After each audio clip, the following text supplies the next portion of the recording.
অন্যায়ের সাথে যে জড়িত তার বিচার আমরা আগে করতে চাই, তার বিচারের ব্যবস্থা আমরা আগে করতে চাই।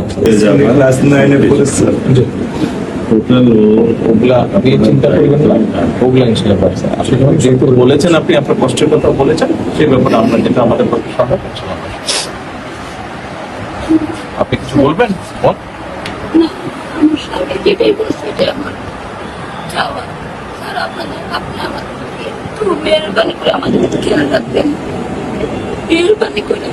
আমরা প্রথমে সবচেয়ে আগে যেটা এই মুহূর্তে আমরা করতে চাই সেটা হচ্ছে যে এই অন্যায়ের সাথে যে জড়িত তার বিচার আমরা আগে করতে চাই, তার বিচারের ব্যবস্থা আমরা আগে করতে চাই। এইটা আমরা আগে প্রথমে করতে চাই। আপনাদেরকে শক্ত থাকতে হবে, ধৈর্য ধরতে হবে, ওর দিকে তাকে শক্ত থাকতে হবে।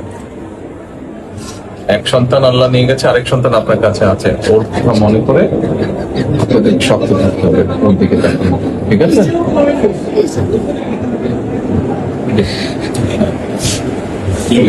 ভাই চলেন।